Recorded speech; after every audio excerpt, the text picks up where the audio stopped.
भाजप स्वतःच्या ताकदीवर निवडून येऊ शकत नसल्यानं ईडी सीबीआयची भीती दाखवून भाजप इतर पक्षातील प्रभावी लोकांना आपल्या पक्षात आणत आहे। त्यांची ताकद कमी आहे म्हणून ते हे सगळं सुरू आहे। महाराष्ट्रात अशी परिस्थिती कधीच नव्हती अशा शब्दात शरद पवार गटाचे ज्येष्ठ नेते अनिल देशमुख यांनी टीका केली आहे। यासोबतच त्यांनी मराठा समाजाचे नेते जरांगे पाटील आणि दिल्ली जवळील शेतकरी आंदोलनाबाबतही आपली प्रतिक्रिया दिली। ते नागपुरात बोलत होते। असं आहे, जरांगे पाटील सांगताच आहेत की कसं आहे, जरांगे पाटलांची जी मागणी होती आणि सरकारने अनेकदा त्यांना सांगितलं होतं की आम्ही जी काही जरांगे पाटलांनी मागणी केली आहे त्या पद्धतीने सरसकट त्यावेळेस देऊ अशा पद्धतीचा सरकारच्या माध्यमातून सुद्धा सांगण्यात आलं होतं। त्याच्यामुळे बहुतेक जरांगे पाटलांनी आपली बैठक बोलावून सरकारने आमची फसवणूक केली हे तर त्यांनी सांगितलंच आहे, पण पुढची भूमिका त्यांची काय राहणार याची सुद्धा घोषणा बहुतेक ते करतील असं दिसतं। कारण की या आरक्षणावर ते खुश नाही असं त्यांच्या बोलण्यावरून दिसतं। अतिशय दुःखाची गोष्ट आहे की शेतकरी जेव्हा आपल्या शेतमालाच्या भावासाठी आंदोलन करतात तर त्याला ज्या पद्धतीनं आंदोलन करण्यापासून रोखलं जातं, JCB लावायच्या, तिकडे खेळ ठोकायचे।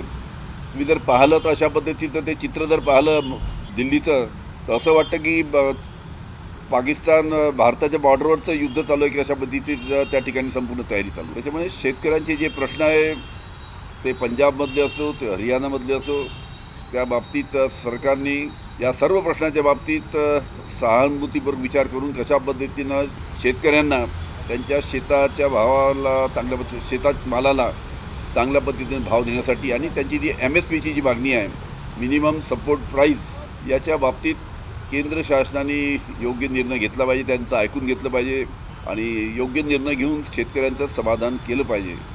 कारण की मागचं आंदोलन 1 वर्ष मागचं आंदोलन चाललं, तशाच पद्धतीनं परिस्थिती पुन्हा येऊ नये या बाबतीत केंद्र शासनाने पावलं उचलली पाहिजे।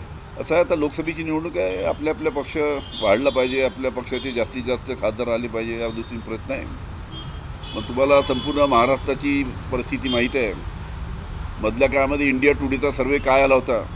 एक आहे की भारतीय जनता पार्टीला माहीत आहे की स्वतःच्या ताकदीवर आपण लोकसभेच्या जागा निवडून आणू शकत नाही, स्वतःच्या ताकदीवर आपण महाराष्ट्रामध्ये विधानसभेच्या जागा निवडून आणू शकत नाही आणि म्हणून ही परिस्थिती माहीत असल्यामुळे बाहेरच्या पक्षाचे कसे नेते फोडायचे, त्यांना ईडीची भीती कशी दाखवायची, त्यांना CBIची भीती कशी दाखवायची, असं करून त्यांना आपल्याकडे कसं आणायचं असा प्रयत्न भारतीय जनता पार्टीचा चालू आहे। त्यांची स्वतःचीच ताकद असती आणि स्वतःच्या ताकदीवर ते लोकसभा आणि विधानसभा निवडणूक जिंकू शकले असते तर त्यांनी असा प्रयत्न केला नसता, पण त्यांची ताकद कमी आहे, त्यांची ताकद कमी पडते म्हणून अशा पद्धतीचे संपूर्ण प्रयत्न चालू आहे। महाराष्ट्रामध्ये अशा ईडी आणि CBIची भीती दाखवून राजकारण आतापर्यंत केव्हाही झालं नाही। विरोधकाचे तोंड बंद करण्याचं काम कधी या महाराष्ट्राच्या राजकारणात कधी घडलं नाही। ते आता सर्व महाराष्ट्रातील जनतेला उघड्या डोळ्याने आता पाहायला मिळतं।